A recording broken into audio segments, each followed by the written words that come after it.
Hi, this is Cecil. I was on one of the Yellowstone Facebook groups earlier today and I saw someone ask the question, what are the must-see sites at Yellowstone National Park? If you go to Yellowstone, what do you absolutely have to do and see? And I started thinking about it, and the more I thought about it, the more I decided, well, that's kind of like the trick question that Marisa Tomei's character in My Cousin Vinny, Mona Lisa Vito, encountered when she was asked, when she was a witness in court, what is the correct ignition timing for such and such a vehicle? The problem with trying to tell people that they must go and see certain sites in Yellowstone is that Yellowstone is such a huge park. The roads through the park make up a massive figure of 8, and both loops are really enormous and take a long time to drive. So if you're going to see a certain site that somebody has told you is the most spectacular site in all of Yellowstone, trust me, you'll be passing a large number of other sites as well, and if you're going to be driving past those sites, you might as well stop and see them because you're right there. Having said that, if you absolutely just wanted to know what the 5 best sites, the 10 best sites or whatever in Yellowstone, here is my list. Number 1, Old Faithful. Old Faithful is located on Yellowstone's lower loop, more or less in the southwest corner, the bottom left corner of Yellowstone's lower loop, and Old Faithful is of course a must-see. Old Faithful is the world's most famous geyser, and you certainly couldn't come to Yellowstone and not see Old Faithful.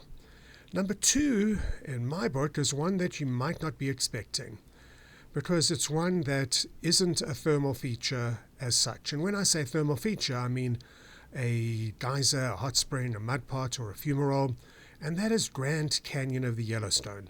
Grand Canyon of the Yellowstone really is one of the most spectacular sights that you'll ever see.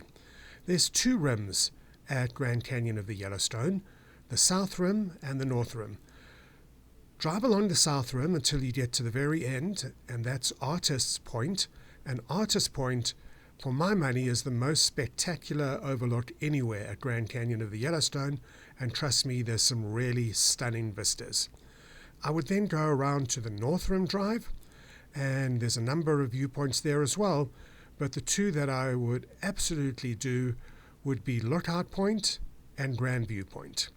Now, the Grand Canyon of the Yellowstone is located on the east side of Yellowstone National Park, where the 2 loops meet up. So if you're taking a look at a map of Yellowstone, and I should have told you this before, you can see a map of the park at one of our sites, westyellowstonelodge.com/map. That's westyellowstonelodge.com/map. And while I'm talking about it, if you're looking for lodging in the Yellowstone area, our motel at westyellowstonelodge.com does provide very competitive rates.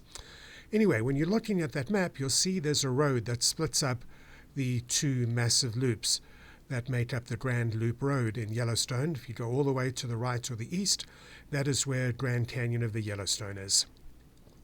My 3rd site would be one of Yellowstone's most iconic sites, if not the most iconic one, even more so than Old Faithful, and that is Grand Prismatic Spring, which, even if you don't know the name of it, you've probably seen pictures. It's that multicolored spring, which is really blue, blue, blue in the middle, and as you get to the edges, you get greens and yellows and oranges and red, and there's steam coming off, and sometimes the steam picks up the blue in the water, and sometimes it picks up the orange or the red, and it's just absolutely stunning.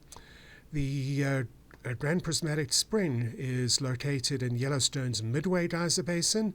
The Midway Geyser Basin is in between the Upper Geyser Basin, where Old Faithful is, and the Lower Geyser Basin, and it's also on the lower loop, more or less in the southwest corner of the lower loop as well. The 4th one is not one that you may find in other people's top 10 or top 20 lists, and that is West Thumb Geyser Basin. If you're looking at that map of Yellowstone once again at westyellowstonelodge.com/map, go to the very bottom of the lower loop, and that's where you'll find West Thumb Geyser Basin. West Thumb Geyser Basin is my favorite geyser basin in all of Yellowstone, bar none. It is situated right on the shore of the brilliantly blue Yellowstone Lake. And you have this incredibly blue lake with the mountains in the background, and then all the thermal features and the steam coming off them as you wander around the boardwalks at West Thumb.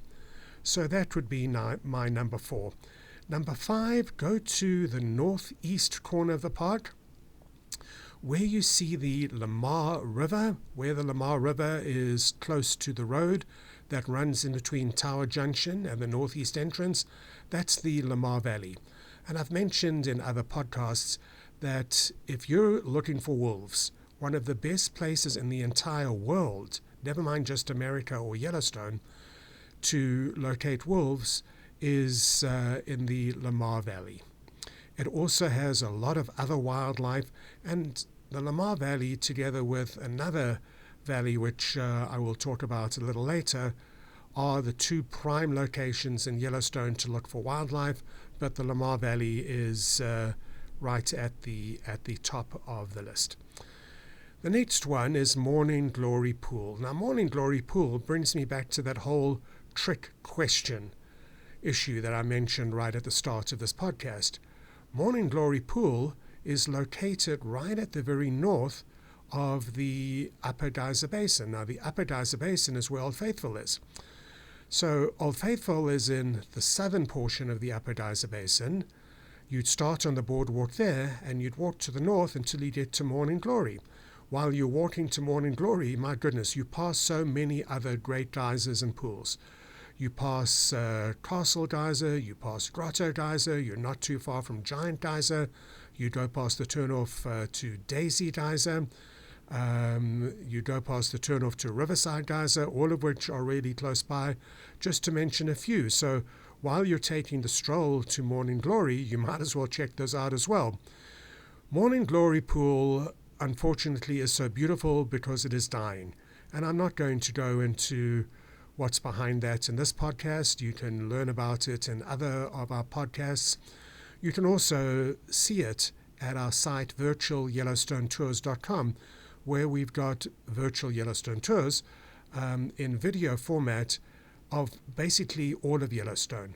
All the roads, most of the mesa geysers erupting, all the geyser basins, just about every attractive site and site that you must see in Yellowstone.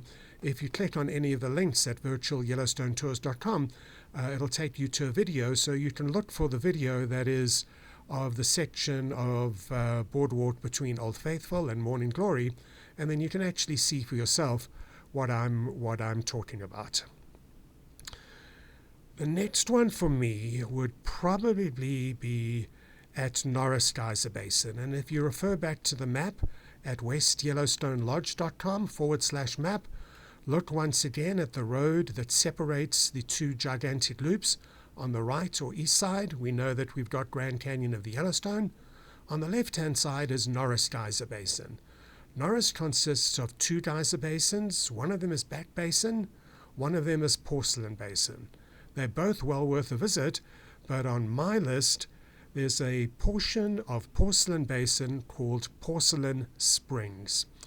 And as you come down the hill from the little museum at Norris Geyser Basin, you'll go past the fumaroles on your left, and then you'll see a turnoff to your right, which most people miss. And that'll take you to Porcelain Springs. And it really looks like something out of another world. You've got this very pale surface because of the sinter that's all over the place. And sinter is the main mineral that is brought up from underground when the thermal features bring water up, when the geysers are up, when the hot springs overflow. So there's sinter all over the place, and you've got steam coming up everywhere you look. The best time to see Porcelain Springs is when it's cooler, which generally means in the morning or any time in the early spring or in the late fall when it is naturally cooler. If you're watching or listening to this podcast on YouTube, that picture that I've got in the background there is of Porcelain Springs. Number 8 is the Hayden Valley. The Hayden Valley is located on the lower loop, just to the south of Grand Canyon of the Yellowstone, and I previously explained to you where that was. So look for Grand Canyon of the Yellowstone. Just below it is the Hayden Valley. I mentioned there were 2 valleys in Yellowstone which were known for their wildlife, and the Hayden Valley is the second of the 2. The wildlife in the Hayden Valley is not quite as abundant as in the Lamar Valley. You don't have as much of a chance of seeing wolves, although that is where the Wapiti Lake wolf pack tends to hang out. I saw a legendary white wolf there, who's the alpha female from the Wapiti pack last year, and it was just the most amazing experience. The Hayden Valley is really lush in some parts. The Yellowstone River runs through it. So go take a look at the Hayden Valley. And the last one on my list, the 9th one, would be Mammoth Hot Springs. Mammoth Hot Springs has got so much to offer. Look back at the map again. Go to the very top. You'll see the north entrance where Gardner is. Drop down from that. You'll come to Mammoth Hot Springs. There's a number of attractions at Mammoth Hot Springs.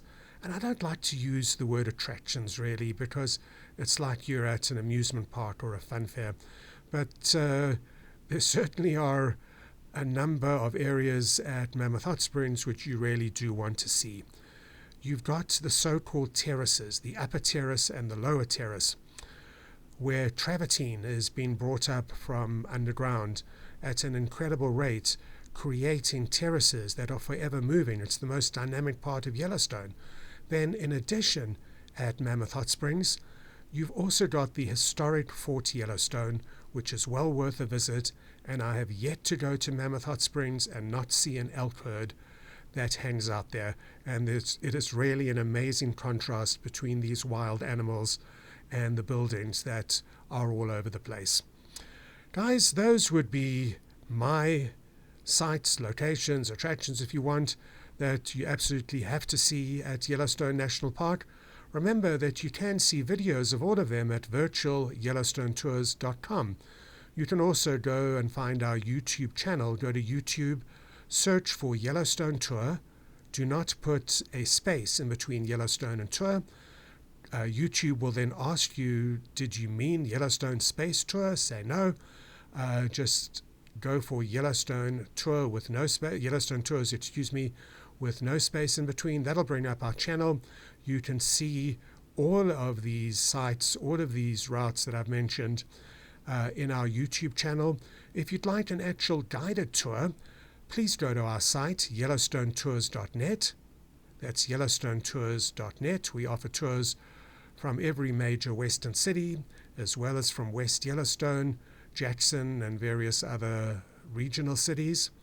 And then once again, if you're looking for somewhere to stay in the area, please check out our motel at westyellowstonelodge.com.